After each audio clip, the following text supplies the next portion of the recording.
Before we get going, good morning. Thank you for being here. A few minutes, Chief Fleming will be coming out and briefing you on our officer-involved shooting from early Sunday morning. Before we get started, can everybody please silence your cell phone? I'm sure you already have, but just in case you haven't. During the press briefings, you're going to hear a portion of a 911 call along with the body camera video.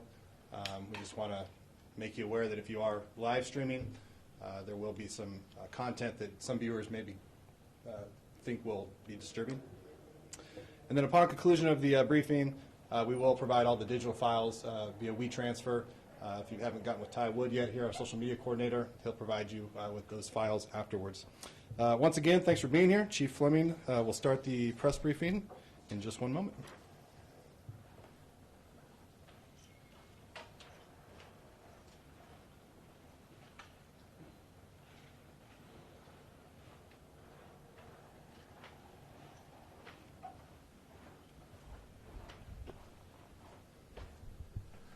Good afternoon. Thank you guys all for being here today, and we're going to provide some additional details on the officer-involved shooting that we had on August 30th. Before we do that, I just want to thank the community and the media for being patient with us over the last 48 to 72 hours and allow us to do our investigation, interview our officers, review body cam footage, and listen to 911 calls and kind of process all the information before we provide you with the best information we have today. So just wanted to say thank you to everybody for being patient with us. So on August 30th of 2020 at 1:37 a.m., our officers responded to a man with a rifle call. The location of the officer-involved shooting was at 1185 Herndon at Walmart, which is located at Clovis and Herndon. The photo to my left here will show you a photograph of the scene. This photo is an aerial photo that was taken the next morning, kind of shows you the setup of the vehicles at the scene. Our officers' vehicles along with the involved subject's vehicle there, the silver vehicle. The time of the officer-involved shooting occurred at 11:44 a.m. Officers involved in the shooting, there were 6 total officers that fired their weapons. Their experiences range from 9 months to 20 years of experience as police officers. None of these officers have been involved in a prior officer-involved shooting while with our department. I also want to note that our department has not had a officer-involved shooting since July of 2016. All of our officers that were involved in the shooting were wearing body cameras, and they were activated during the incident. 4 officers fired 6-hour MCX rifles. 2 officers fired Glock Model 22 pistols. Shots were fired from a distance ranging from approximately 30 to 55 yards. And there was a total of 15 rounds fired during this incident. 9 of those rounds were fired from the MCX rifle and 6 from the Glock 22 pistols. No officers fired more than 3 rounds. No individual officer. The involved individual in this incident was a Nikolas Frazier. He was a 26-year-old white male from Clovis. Out of respect for his family, we're not going to be showing a photograph of him today. So typically we would show a photograph, but we're going to respect the family's wishes and not do that. Frazier's weapon was a Daisy model number 111B air gun with a 15-inch barrel. And that's photographed as here of the weapon that was involved. Frazier's history, as far as criminal history, he had no known criminal record and no criminal interaction with the Clovis Police Department. As far as the details of the officer-involved shooting, on Sunday morning, August 30th at 1:37 a.m., the Clovis Police Department Dispatch Center received a 911 call regarding a male with a rifle in the Walmart parking lot. The call was originally routed to CHP and then transferred to our dispatch center. The caller reported a male with a rifle was in the parking lot. He described the male as wearing a white t-shirt and dark shirts near a SUV. During the 911 call, the caller described the weapon as a rifle with a really long barrel. The caller identified himself to the dispatchers as Nikolas Frazier, who was later identified as a person that was shot by our officers. Clovis police officers were dispatched to respond and arrived in the area within 3 minutes at 1:40 a.m. We will now play the 911 call that was placed by Mr. Frazier.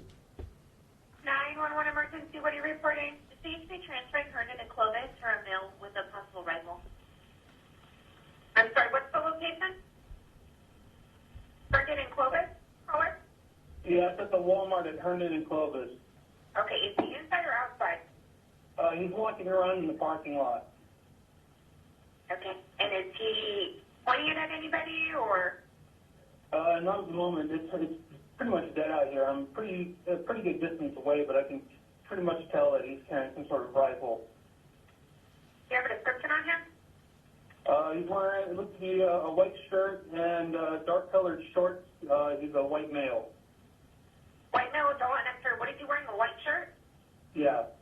And what else? Looks to be some sort of dark-colored shorts. And he's on foot, correct? Yes. Do you know if he's associated to any vehicle? It looks to be that there's a car near him with the door open. What kind of vehicle? I can't tell from here. It's too far away. It looks to be some sort of SUV, though. Do you see anybody else? No, I don't. And where in the parking lot is he? Looks to be at the far left entrance of the Walmart if you're looking straight on at it. So far left entrance, is it closer to which side? The west side. Okay. And closer to like the front, the middle, where exactly? He looks to be in the middle of the parking lot.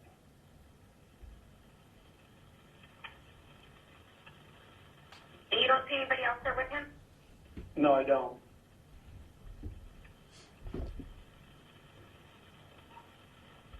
Can I get your name? My name is Nikolas Frazier. At this point, a sergeant and police officer were the first to arrive on scene. Upon exiting their vehicles, they began a dialogue with Mr. Frazier. The sergeant who leads our crisis negotiation team attempted to speak with Mr. Frazier. He told him, quote, drop the gun, but Mr. Frazier did not comply. During the dialogue, the sergeant told Frazier that he wanted to help him and nobody wanted to harm him. The sergeant said, let us help you, Mr. Frazier, but he said, let us help you. Mr. Frazier replied, no. Additional units began arriving on scene. For 2 minutes and 45 seconds, the officers attempted to negotiate with Mr. Frazier and encourage him to put down the weapon, which he did not comply. At 1:44 a.m., Mr. Frazier raised the rifle and pointed it at the officers, and 6 officers fired their weapons. Mr. Frazier, he was struck, which caused him to fall to the ground. Our officers quickly approached Mr. Frazier and attempted life-saving measures. They immediately requested emergency medical services. Officers continued life-saving measures until the arrival of American ambulance. Mr. Frazier was transported to CRMC, where he later died. Officers secured the scene and investigators were contacted and responded. This case is being investigated by our investigations unit along with the Fresno County District Attorney's Office. I'd also like to thank Chief Andy Hall and Sheriff Margaret Mims for multiple officers responding and assisting with our scene, securing the perimeter, and also responding to calls that night while we were dealing with this scene. We will now show the body cam footage that led up to the officer-involved shooting. Please be aware that if you are watching the news conference on a live stream, that some of this footage may be disturbing, so just take that into consideration. Also, a few notes when you're watching the body cam footage. In the videos, you're going to hear the officer that's responding initially. If you listen in the background, you'll actually hear the 911 call live, the officer hearing it as he's responding to the call. It's something that we recently deployed with some of our officers for the last few months. So you actually hear that call we just played being played on the officer's computer as he's responding to the scene.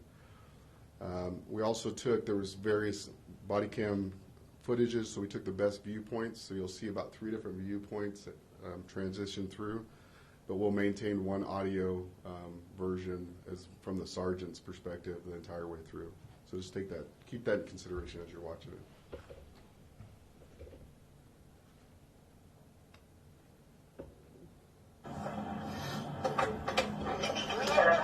Walking around, standing there, what is... looks like he went back into his car, but he's just standing at the door. Okay. Is he still standing, or did he actually go and sit in it? He's standing right outside the door.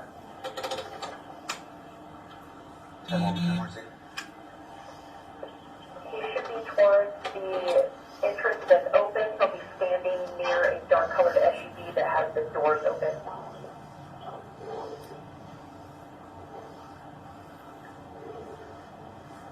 I have officers that are going on scene. Do you see them? Do you see them, sir? Not yet. You don't? And get the I see one coming right now. Do you see one coming now? He's at Walmart. He appears to be talking on the phone, still has the rifle in his hand.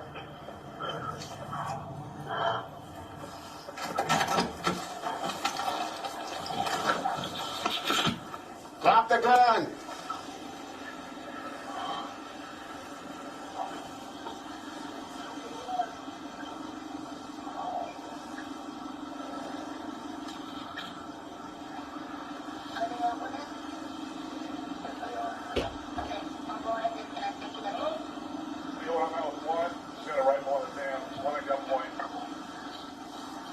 What's going on, man?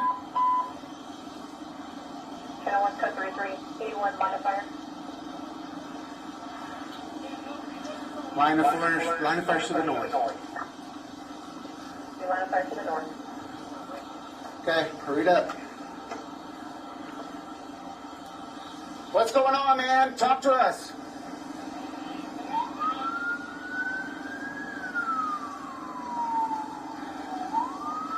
Come on, man. We don't want to do this.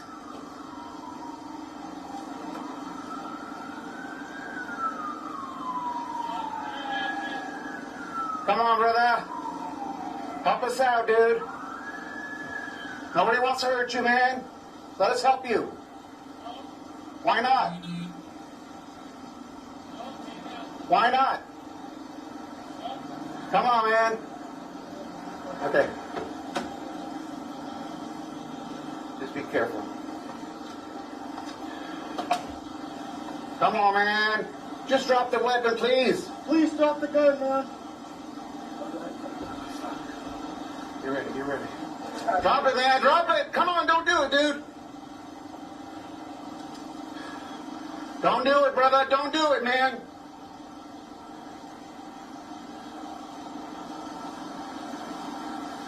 Come on, man. Drop the gun, brother. Come on. Nobody wants to hurt you.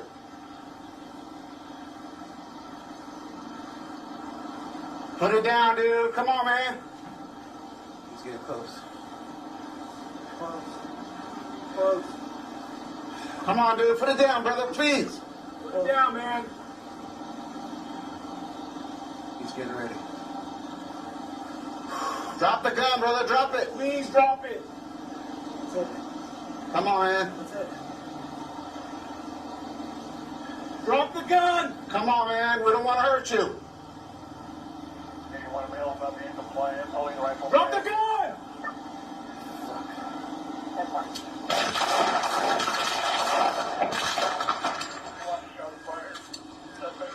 Fuck. All right. You good? All right, let's move up. Take EMS. Get your bag. Get your bag, please. So I just want to give my condolences as the police chief to the Frazier family. We met with them this morning and showed them this entire presentation prior to meeting with the media today, just out of respect for the family. So just keep that in mind as you guys are putting your stories together, just to try to respect the family during this time as they process through this. I also wanted to just provide some comments about my officers. I think dealing with a tremendously tough situation, they did an amazing job showing restraint, trying to encourage him to put the weapon down for over 2 minutes and 45 seconds. At one point, you'll see one of the officers had retreated behind his vehicle because the subject had turned with the rifle towards his direction. So instead of firing, I think they showed great restraint, and when they end up having to use lethal force, they use the minimal force and stop shooting as soon as they possibly could. So I just want to make those comments before I open it up for any questions to the media.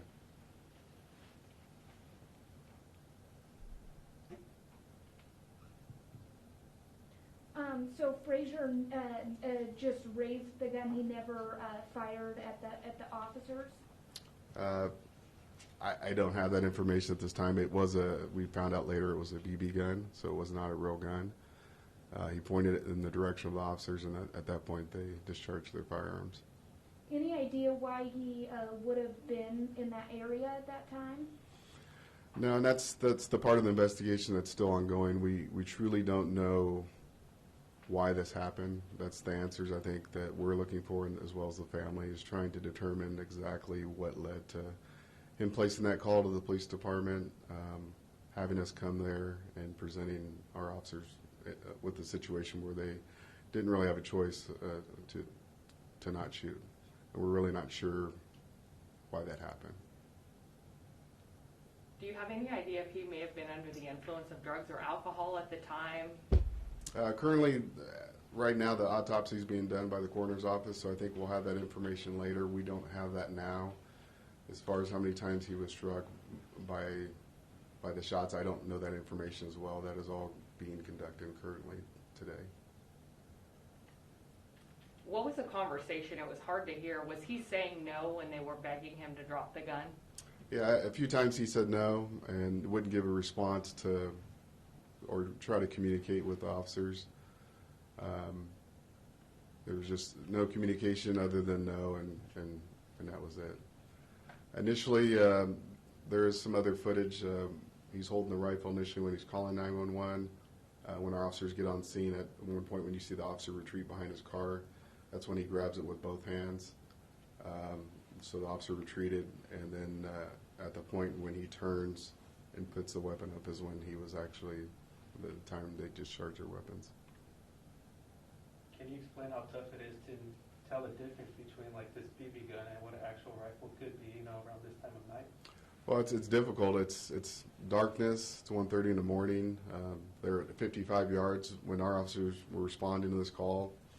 I haven't personally spoken or heard their statements, but I'm assuming in their mind as officers, as we respond to calls, we start thinking about how to respond, what tactics we're going to use. If somebody has a rifle, you need to have some distance because you know that you can be hurt seriously really quick with a rifle. So I'm assuming the distance they were at was 55 yards to 30 yards, so they kept some distance because of that. So it get extremely difficult to tell if that was not truly a real rifle, especially when the person making the phone call to us is explaining it and describing it as a rifle. And you said that was actually him that was making that phone call? That's correct. The person that placed the 911 call was the person that we ultimately ended up having to shoot. When there is a situation like this where you have so many officers involved, they placed on administrative leave. So can you take me through the next process and what that means for the police department in general when you have so many different officers that are involved in a shooting like this? So typically that's why we're not able to give press conference or statements immediately, because we have to interview these officers. And if I came out here today, 10 minutes, 30 minutes after this incident happened and provided you all with this information, it would taint the investigation. So it took us over 48 hours just to get the officers home, get them some sleep, bring them back here so we could interview them. They could have an attorney present with them as part of the process.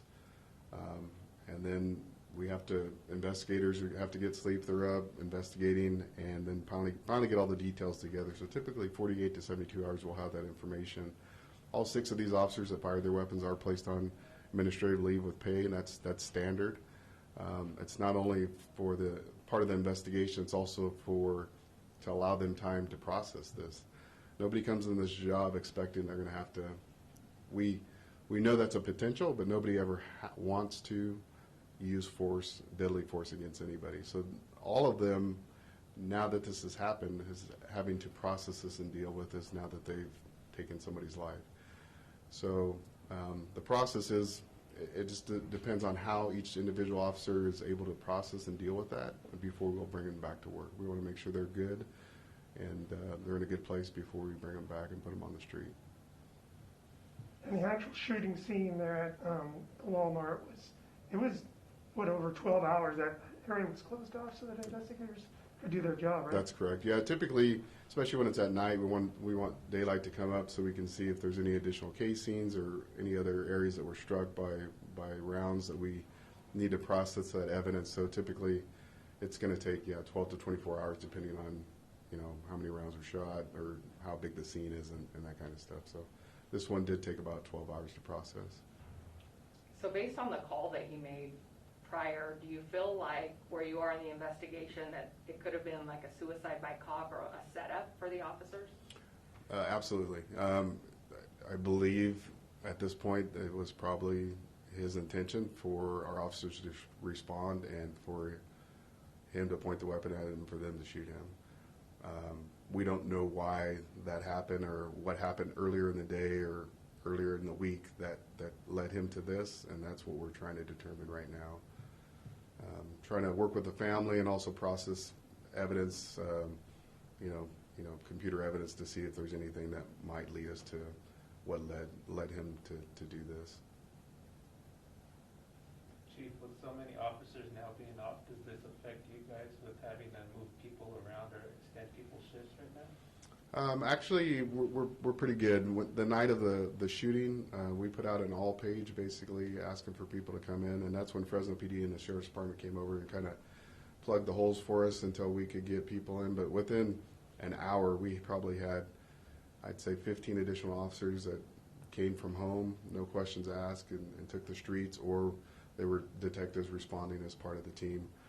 The DA's office, they have an officer-involved shooting team that they send out, and they were there within less than an hour as well. So just really that first hour was the critical time of needing some assistance until we were able to get additional officers. But as far as filling those shifts as we go forward, we'll be good to fill that out. You could see Frazier start to come towards the officers, but it's a little bit hard to see. Any idea how close he was at the end when the shots were fired? Right now, the approximate is because the officer's positioning. There was multiple officers when you see that first photo, and I think you guys all get a copy of that. They're kind of fanned out, so depending on where they were at, some were within 30 yards and some were up to 55 yards away from him. So ultimately, when the shots happened, that was the range of the distance they were. There was at least one other business, I believe, that was struck by gunfire. Do you guys know if how many places in the area were hit? Yeah, there was 3 businesses struck. I believe Walmart, there was a round that struck some stucco. The Sally's Beauty Supply, I think there was 2 rounds that went through a window into that business. And then a business next door, which I believe was some type of nail salon, that was also struck by a round.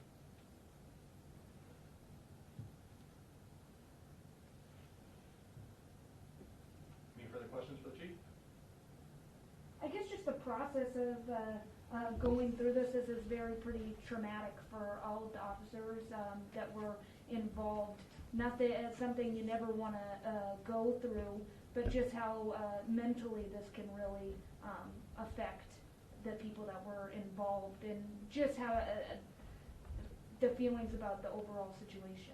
I think it's traumatic for everybody. The Frazier family, our officers' families, they're all trying to process this right now. As a department, as the chief, it's difficult for me. I'm watching body cam footage of people that I work with on a daily basis having to take somebody's life, and it's difficult to see. And it's tough, especially with all the things going on in the nation today. That knowing that our officers would go their entire career hoping they would never have to take somebody's life, but you would not know that today if you listen to some of the some of the comments in nationwide media. So I can only speak for us here in Clovis, and I know my officers did everything they could in this situation to try to prevent this turning into a deadly force, use of force. And you guys did make, reached out to the family and were able to talk to them, and I know you might not be able to speak on how they were doing, but was that a positive meeting? Yeah, I think all our interactions with the Frazier family has been good. Obviously, it's a tough situation. We're trying to make it as best we can to be as transparent and provide any information they need. And we met with them that night that this incident, or that morning this incident happened. We also met with them today, this morning, and answered any questions they had. Wanted to provide all this so they didn't have to see it when it was aired on the media, but could see it firsthand and ask us any questions if they had any. And I think just like any loss, it's going to take time to grieve for them, and honestly for our department and our officers to make it through this situation. Are you guys able to look at Walmart surveillance, like the parking lot, to see how long he was there and like what he was possibly doing? We do have some surveillance video from Walmart. It's not the best. We were going to show that today, but it's really grainy video. It really just shows him kind of driving through. It shows him standing outside of his vehicle while he's making the call to our dispatchers, and then kind of waiting for the officers to arrive. But other than that, that's the only video we're able to obtain. Did he leave any note by any chance anywhere? Yeah, we haven't found anything to lead us to a reason why he did this. We've looked for that at his residence. We've also we're in the process of trying to process any digital evidence. I know that was something we're working on. I'm not sure if that's been completed and if we found anything at this point. I haven't heard that we have any reason behind why this happened. All right. Well, thank you guys. I appreciate it.